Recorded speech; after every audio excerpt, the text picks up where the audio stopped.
मेरे प्यारे बच्चों, कैसे आप लोग। चलिए आज एक नए टॉपिक लेकर के आया हूं आपके सामने, जिस टॉपिक का नाम है आपका टेंजेंट एंड नॉर्मल। आखिर ये टॉपिक किसके अंतर्गत आ रहा है ये भी आपको पता लग गया होगा कि जो मोस्ट इंपॉर्टेंट चैप्टर है आपका एप्लीकेशन ऑफ डेरिवेटिव, इसका एक बहुत बड़ा रोल प्ले करेगा एप्लीकेशन ऑफ डेरिवेटिव में टेंजेंट एंड नॉर्मल। तो जैसा कि पहले हमने दो टॉपिक के बारे में डिस्कस कर लिया था, and now we move to third topic, that is the tangent and the normal. Then give the heading tangent and normal.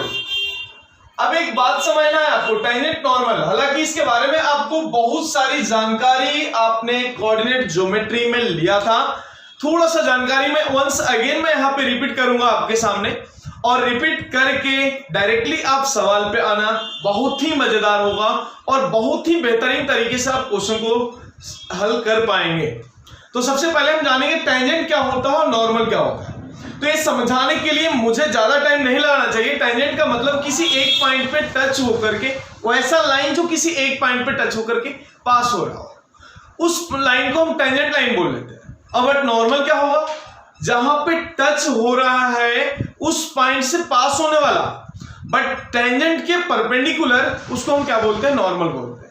जैसा कि मैंने इसका इंट्रोडक्शन आपको बताया, अब मैं इसी बात को एक डायग्राम के थ्रू में आपको समझाने जा रहा हूं, तो कृपया कर आप हमारे साथ चलें। तो सबसे पहले एक्सिस बनाना बिल्कुल भी ना भूलें, एक्स एक्सिस और वाई एक्सिस।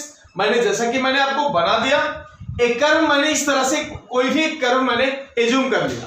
अब इसमें एक लाइन मैंने खींच रहा हूं, देखिएगा एक लाइन मैंने इस लाइन से इस तरह से एक लाइन मैंने ऐसा खींच दिया, और एक लाइन और भी मैं खींच रहा हूं, इस लाइन पे एक लाइन मैंने इस तरह से खींच दिया ऐसा।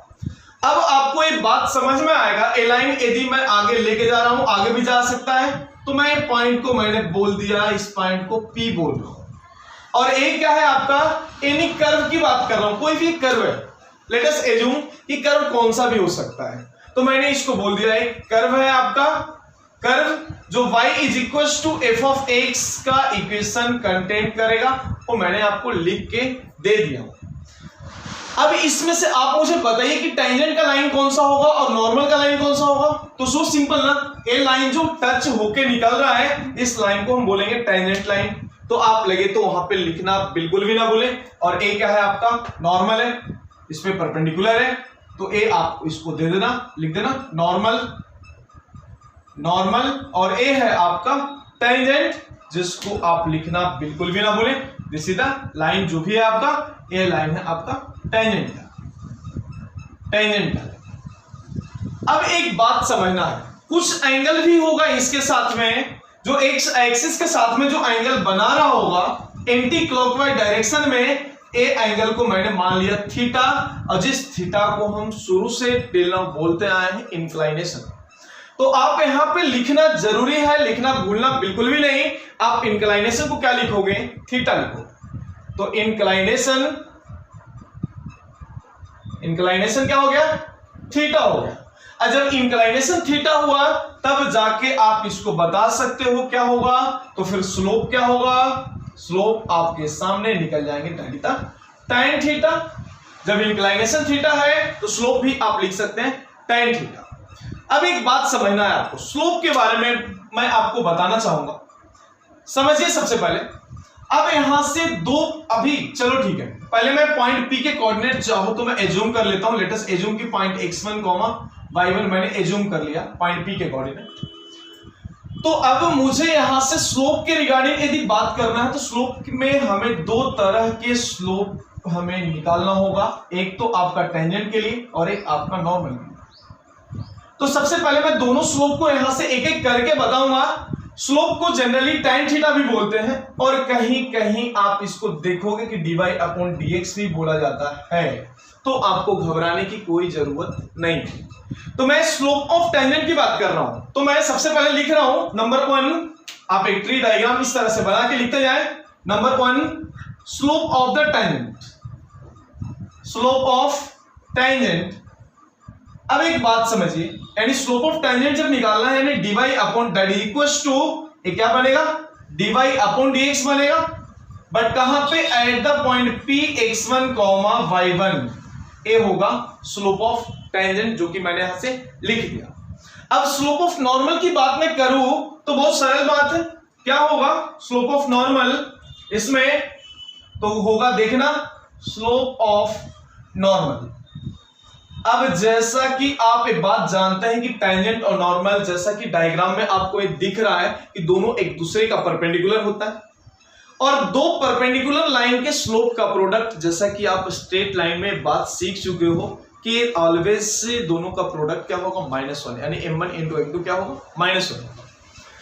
तो स्लोप ऑफ नॉर्मल की जब बात करूं ना, तो इसको आपको लिखना होगा 1/dy/dx, dy/dx eight the point, आप लगे तो लिख देना eight the point P x1, y1, x1, y1। यानी बात आप इस तरह से ओवरऑल लिख सकते हो, क्या लिखना होगा, एक इस तरह से नोट पॉइंट करके या रिमार्क दे करके आप ऐसा लिख सकते हो, स्लोप ऑफ टेंजेंट यानी m of tangent into m of normal that equals to -1। एक बात आप बिल्कुल भी ना भूलना, जैसा कि आपने स्ट्रेट लाइन में भी एक बात आप देख चुके हो। तो चलें, अब मैं एक बात आपको यहां से और भी बता रहा हूं, आखिर जब हमें इक्वेशन निकालना होगा टेंजेंट और नॉर्मल का, तो आपको सिंपल सा लाइन का इक्वेशन निकालने तो आता है, passing through the single point. तो यदि मैं इक्वेशन की बात कर रहा हूं, स्लोप ऑफ टेंजेंट, एक तरफ मैं टेंजेंट की बात कर रहा हूं, टेंजेंट लिख दिया इधर, और एक हो गया आपका नॉर्मल।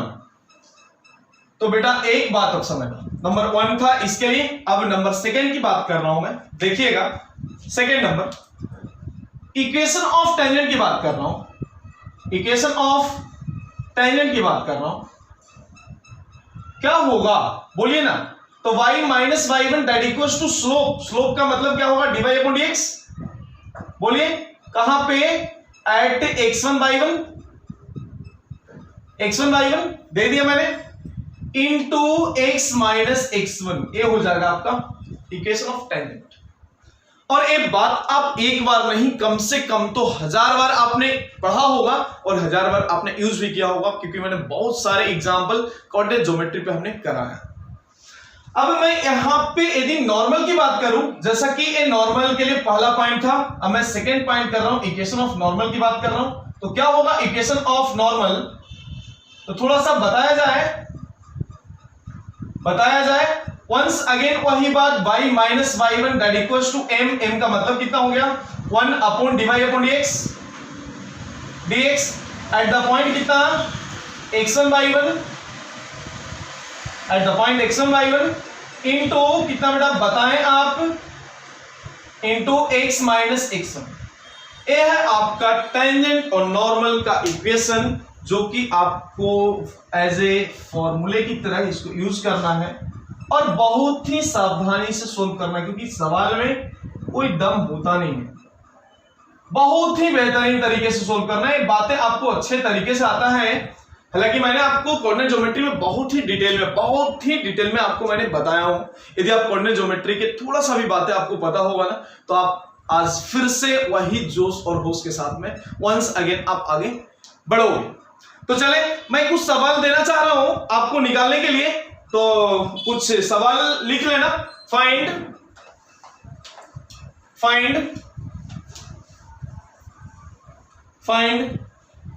इक्वेशन ऑफ नॉर्मल का इक्वेशन निकालने के लिए दे रहा हूं। Find the equation of normal, यानी equation of normal of y is equals to sin x, of y is equals to sin x at x is equals to pi by 2, x is equals to pi by 2।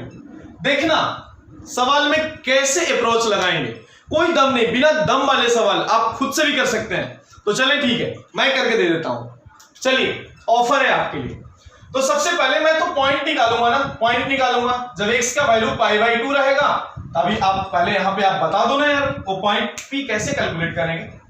जब x का value π/2, तो y का value कितना आएगा, sin π/2 कितना, sign 0 0 होगा, sine pi by 2 1, यानी y का वैल्यू कितना निकल जाएगा, 1 निकल जाएगा। तो यहां से पॉइंट P निकल गया पाई बाई 2 कॉमा कितना 1 निकल गया। अब मैं यदि स्लोप की बात करूं dy अपॉन dx निकाल दो, तो dy upon dx that equals to कितना cos x हो जाएगा, cos x हो जाएगा। But at the point P कितना पाई बाई 2 कॉमा 1 क्या बनेगा, x का वैल्यू पाई बाई 2 और y का वैल्यू 1 रखना है, क्या बनेगा इक्वेशन बताइए मुझे। लेकिन ये dy अपॉन dx सॉरी एक टेंजेंट की बात मैंने कर लिया। अब आपको टेंजेंट का स्लोप नहीं निकालना, आपको नॉर्मल का निकालना, क्योंकि आपको पूछा है क्या इक्वेशन ऑफ नॉर्मल, इसलिए कभी भी ध्यान रखें। तो मैं एक बात वंस अगेन आपको बताना चाहूंगा, नॉर्मल का स्लोप यदि आपको निकालना है तो चले ठीक है ना, डिवाइड अपॉन dx तो इतना आया, कोई बात नहीं ना, 1 अपॉन दिस कर लेंगे तो भी काम होगा, दैट्स इट, काम खत्म हो जाएगा यहां से। तो चले जल्दी से आप मुझे करके इसकी बातें को जल्दी बताएं और क्या आएगा आंसर वो मुझे जल्दी बताएं। तो देखना क्या होगा, इक्वेशन ऑफ नॉर्मल लिख रहा हूं, नॉर्मल लिख रहा हूं, क्या होगा y minus y1 that equals to m के जगह पे 1 अपॉन dy अपॉन dx यानी cos x लिख दिया मैंने, बट कहां पे at pi by 2 comma 0 sorry pi by 2 comma 1 into x minus x1 दे दिया मैंने, ऐसे दे दिया ऐसे। अब आप मुझे बताइए क्या होगा यदि आप चाहो तो y minus 1 upon x minus pi by 2 मैंने कर लिया, यहां कर दिया। अब यदि मैंने 1 अपॉन cos x से और x के जगह पाई बाई 2 रखा तो क्या होगा, x के जगह पाई बाई 2 यानी cos पाई बाई 2 का वैल्यू 0 होता है, तो 1 अपॉन कितना आ जाएगा 0, यानी क्या होगा इनफाइनाइट स्लोप है, स्लोप इसके इनफाइनाइट है, तो आपको ज्यादा कंडीशन के बारे में सोचने का जरूरत ही नहीं होनी चाहिए। आप कभी भी एक बात समझना कि कभी भी इनफाइनाइट यदि आया तो इसके डिनोमिनेटर क्या होना चाहिए, 0 के बराबर होनी चाहिए। तो मैं इसके रिजल्ट यदि मैं लिखूं, हेंस इक्वेशन क्या बन जाएगा बताइए मुझे, x minus pi by 2 that equals to 0 यानी x का वैल्यू पाई बाई 2 ये हो जाएगा उसका नॉर्मल। तो एक कितना सरल सा अप्रोच था, इस अप्रोच के माध्यम से आप सारे सवाल के हर कोने कोने तक आप आसानी से पहुंच पाओगे। तो चले कुछ सवाल और भी मैं देना चाहूंगा, कुछ सवाल और भी दे रहा हूं, तो थोड़ा सा देख लें।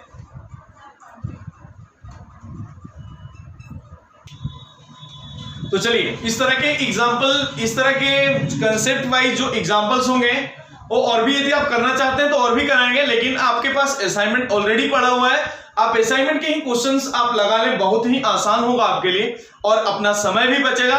तो मैं कंसेप्ट पे डायरेक्टली आ रहा हूं, और इसमें एक बात, जैसा कि आपने स्ट्रेट लाइन में देखा था, कहीं यदि दो कर्व आपस में इक्वली इंक्लाइंड थे तब वहां पे हमने m का वैल्यू प्लस माइनस 1 लेते थे, कभी जब दो कर्व आपस में एक दूसरे का परपेंडिकुलर थे तब हम m बाई m2 माइनस 1 लेते थे। ये सारे कंसेप्ट यहाँ पे यूजफुल हैं, ये बात आप ध्यान में रखें। तो मुझे ऐसा लगता है कि सारी बातें लिखा के मतलब नहीं, क्योंकि ये बात आप बहुत अच्छे तरीके से जान रहे हो, स्ट्रेट लाइन में आपने बहुत कुछ पढ़ चुके हैं इसके बारे में, स्लोप के बारे में। अब मैं बात करूंगा डायरेक्टली कुछ टेक्निक का, कुछ हटके, कुछ अलग सा क्या है कंसेप्ट इसमें और कैसे उसके टेंजेंट के इक्वेशन निकालेंगे। तो इसके लिए एक सिंपल सा मैं एक ट्रिक देने जा रहा हूं। यदि कुछ क्वेश्चन इस बेस पे होंगे तो आप डायरेक्टली उसको सोल्व करके आंसर बता सकते हो। तो सबसे पहले एक बात आप लगे तो लिख लेना, एक ट्रिक आप हेडिंग देना और लिख लेना, if A curve passes through, if a curve passes through the origin,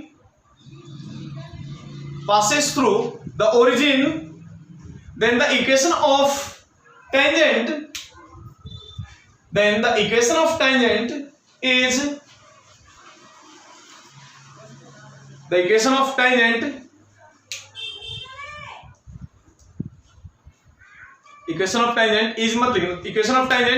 at the origin can be directly written by, equation of tangent at the origin can be directly written as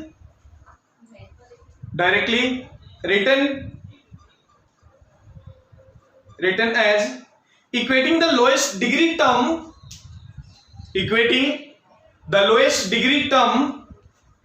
terms appearing in the equation, equating the lowest degree term appearing in the equation of the curve is equal to 0, यानी कहने का मतलब बहुत सरल सी बात मैंने बताया, यदि कोई भी कर्व ओरिजिन से पास हो रहा हो और ओरिजिन से पास होने वाले टेंजेंट का इक्वेशन यदि आपको निकालना होगा तो हम क्या करेंगे, उस कर्व के लोएस्ट डिग्री टर्म को इक्वेट कर लेना है 0 के बराबर, और उससे जो भी आएगा आप डायरेक्टली उसके आंसर भी दे सकते हैं। तो चलें, जो ट्रिक मैंने आपको बताया इस ट्रिक पे ही कुछ एग्जांपल कुछ नया हो जाए तो आप एक एग्जांपल लिखना, find the equation of tangent through the origin x square plus y square plus 2gx plus 2fy that equals to 0, अब आपको इक्वेशन ऑफ टेंजेंट निकालना है।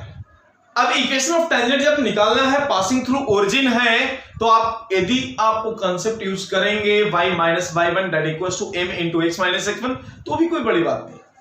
तब आपको क्या करना होगा, यहां से dy अपॉन dx निकालना होगा, यहां से dy upon dx at the point 0,0 निकालना होगा, और वंस अगेन आप वही प्रोसेस करेंगे तो आपसे सोल्व होकर आंसर डायरेक्टली आएगा।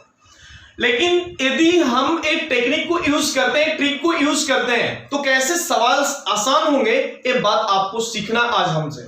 तो सबसे पहले equating the lowest degree term, तो हमें निकालना है क्या, इक्वेशन ऑफ टेंजेंट। तो लिखें आप equation of tangent at tangent passing through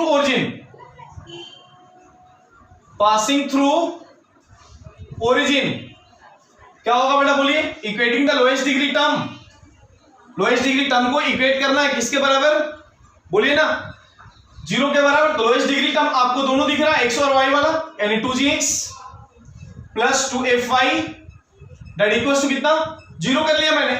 अब यदि यहां से देखो 2 को कॉमन लेके हटा भी दिया तो gx plus fy that equals to क्या होगा, 0 होगा। और यही है वो required equation, this is the required equation, यही रिक्वायर्ड इक्वेशन है और ये आंसर है। अब बताइए कि आपके कैलकुलेशन के समय बहुत ही आसान हो गया। जब आप dy अपॉन dx निकालते थे तो यहां से dy अपॉन dx से निकालना थोड़ा सा लंबी कहानी था eight the point x1 y1 पे। आप वो मेथड से करके देखें, मैंने इस मेथड से करके दिया, आंसर आपको दोनों से सेम ही आएगा। लेकिन इस मेथड से यदि आप करेंगे ना तो आपका समय बहुत ही बचेगा और समय बड़ा बलवान होता है। तो चले कुछ सवाल और भी आपके सामने। सवाल नंबर 1 था, मैं मूव कर रहा हूं सवाल नंबर 2 का। एक इक्वेशन और भी आपके सामने, x cube plus Y cube minus 3x square Y plus 3xy square plus x square minus Y square that equals to 0। एक कर्व और भी दिया हुआ है और नो डाउट कि इसमें कांस्टेंट टर्म है नहीं, तो पासिंग थ्रू ओरिजिन ही होगा एक कर्व। अब ओरिजिन पे यदि टेंजेंट पूछा गया आपसे तो क्या निकालेंगे, कैसे फाइंड होगा? सिंपल सी बात है, कितना सरल सी बात है। अब देखना, अब आपके दिमाग भी चलने लगे होंगे, बिल्कुल भी। क्या लोएस्ट डिग्री टर्म को इक्वल टू 0 करना है, यानी लोएस्ट डिग्री टर्म आपके सामने कितना दिख रहा है, this X square Y square ना, क्योंकि ए डिग्री 3 2 2, यानी इक्वेशन ऑफ टेंजेंट की बात कर रहा हूं तो आपके दिमाग में डायरेक्टली हलचल आकर के डायरेक्टली ऑप्शन पे क्लिक करोगे तो X square minus Y square that equals to 0, यानी दो टेंजेंट आपके सामने दिख रहे हैं, this is equals to 0 and the other will be x minus Y that equals to 0, क्योंकि दो स्लोप इसके लिए बनेंगे तो इक्वेशन भी ऐसा होगा। अब एक कंसेप्ट आपको सही तरीके से यदि आपको समझ में आया तो आप लिख सकते हो, बहुत सरल सी बात है, इक्वेशन ऑफ टेंजेंट हो गया ऐसे। अब एक सवाल और भी यदि आपको मैं दे रहा हूं, तीसरे नंबर सवाल, आप जल्दी से मुझे उसका उत्तर, जल्दी से जल्द मुझे उसके उत्तर दे आप, तो लिख लें तीसरे नंबर सवाल, X Q plus Y Q minus 3xy, X Q plus Y Q minus 3xy that equals to 0, और इक्वेशन ऑफ टेंजेंट आपको निकालना है, टेंजेंट एट द ओरिजिन। क्या बनेगा बेटा बोलिए, xy दैट इक्वल्स टू 0 होगा या 3xy दैट इक्वल्स टू 0 कर लो, माइनस 3xy 0 कर सकते हो। क्या होगा, xy 0 के बराबर आएगा, यानी x is equals to 0 and other with the y is equals to 0, this is the required answer। हमें dy upon dx निकालने की गरज ही नहीं पड़नी चाहिए जब इक्वेशन ओरिजिन से पास हो रहा हो तो। कोई गरज नहीं पड़नी चाहिए और डायरेक्टली आपके सवाल का जवाब आपको इसमें मिल जाएगा। तो चले अब मैं मूव करूंगा नेक्स्ट टॉपिक, इसी में नेक्स्ट टॉपिक पे मूव कर रहा हूं। तो चलिए राइट डाउन।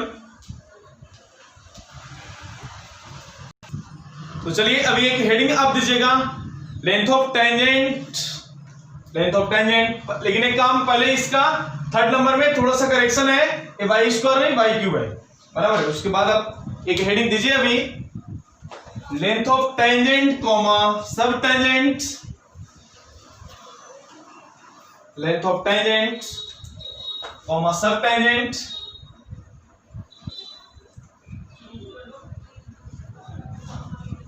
अब जैसा कि आपको लग रहा होगा कि बात तो सुना हुआ है, इसीलिए मैंने टॉपिक स्टार्ट करने से पहले कम से कम 2 से 3 बार बोला हूं कि आपको स्ट्रेट लाइन के नोटबुक उलट लेने हैं और स्ट्रेट लाइन या कोनिक सेक्शन के नोटबुक उलट लेने हैं और ये बात जान लेना है कि length of tangent, length of sub tangent, length of normal, length of sub normal मैंने किस तरह से बताया था।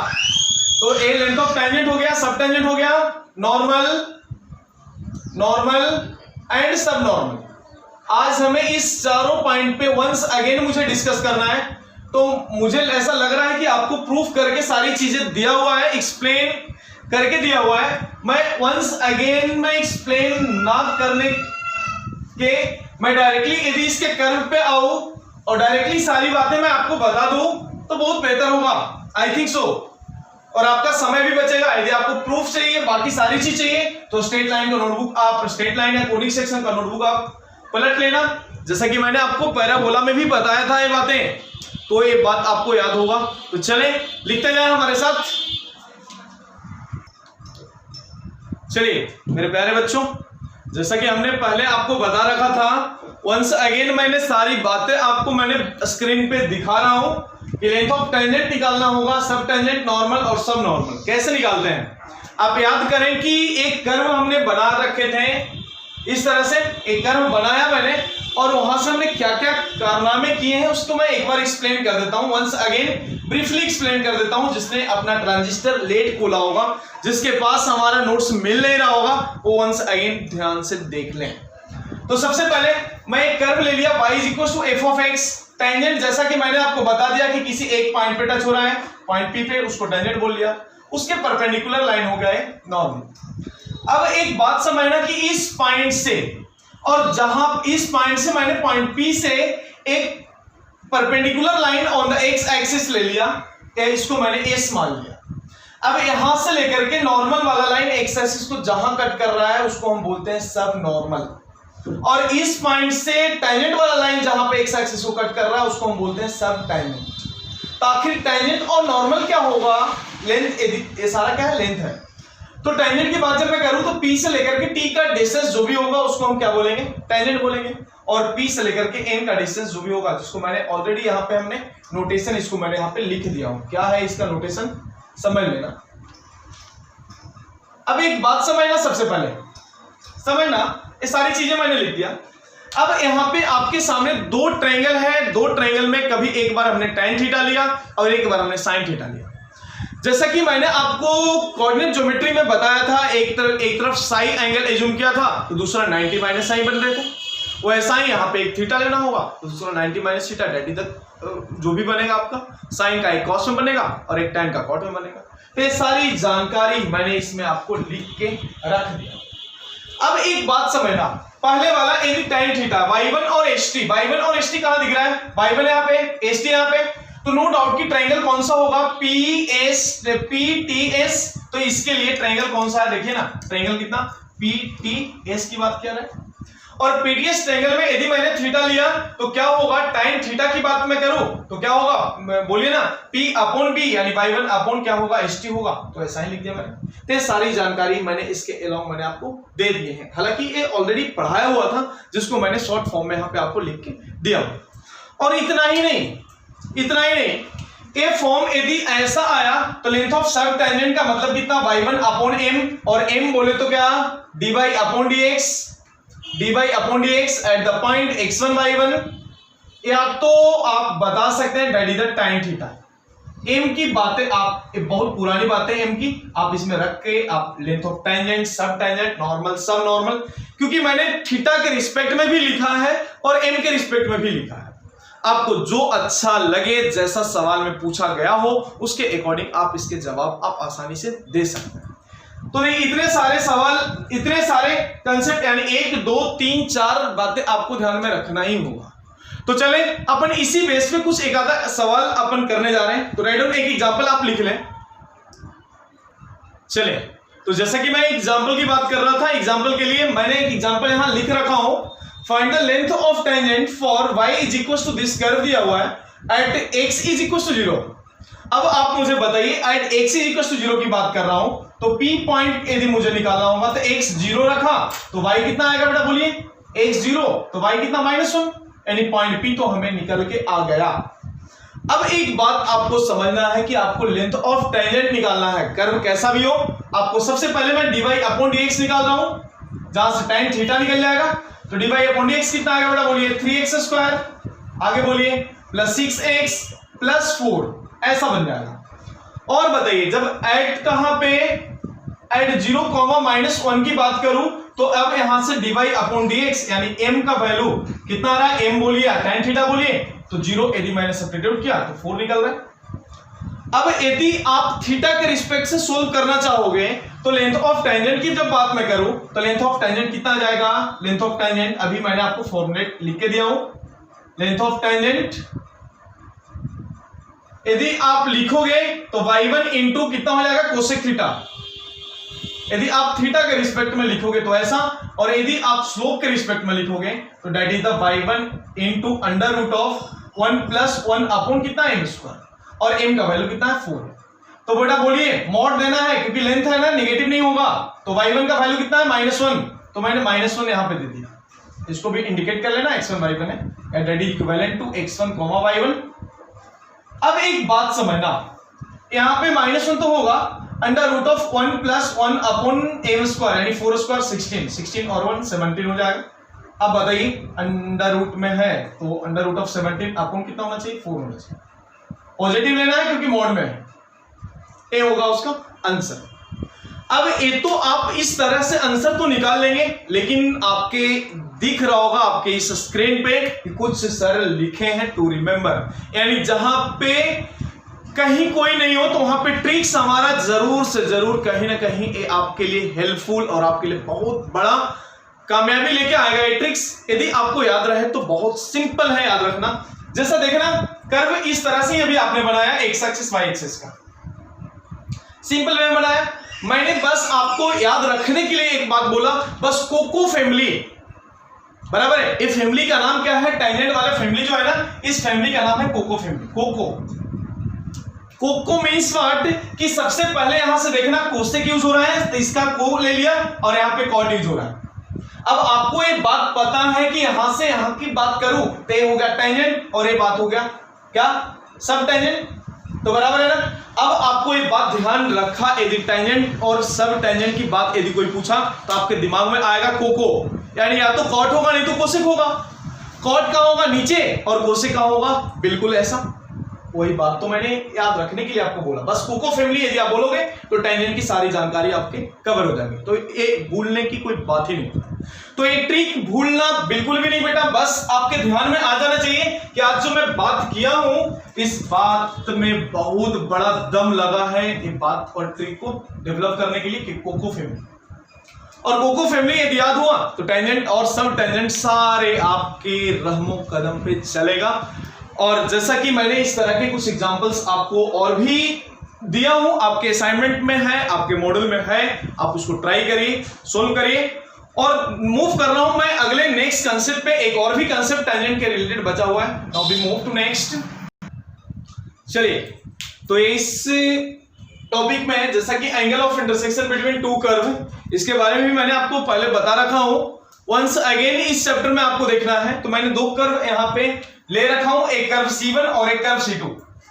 एक कर्व का स्लोप की बात कर रहा हूं, यानी कहने का मतलब यहां से m1 देगा और ये आपको m2 देगा, यानी डिवाइड अपॉन dx निकालना होगा m1 और m2 के लिए। लेकिन एक बात आप ध्यान रखें, कभी भी एंगल बिटवीन टू लाइन की बात यदि मैं करूं तो उसमें भी यही था, एक एंगल एक तरफ अंदर से इधर से थीटा था तो दूसरा 180 माइनस थीटा, बराबर है।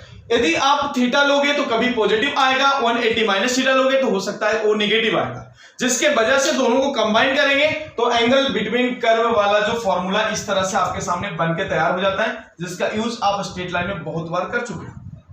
लेकिन एक बात इसमें आपको ध्यान में रखना है, क्या है, angle between the tangents that equals to angle between the curve. Tangent कहां पे, at the point of intersection पे, point of intersection point P पे ही आपको निकालना है क्या, दोनों टेंजेंट के बीच के एंगल, और दोनों टेंजेंट के बीच के जो एंगल होंगे वही एंगल कर्व के भी होंगे। ये बात मैंने पहली पॉइंट में यहां पे मैंने लिख के दिया हूं, इसके नोट पॉइंट के में मैंने आपको लिख के दिया हूं इतनी सारी बातें। सेकंड में हमें फॉर्मूला tan थीटा का पता है, ऑलरेडी हम जानते हैं इसके बारे में, ज्यादा डिटेल नहीं बताया मैंने।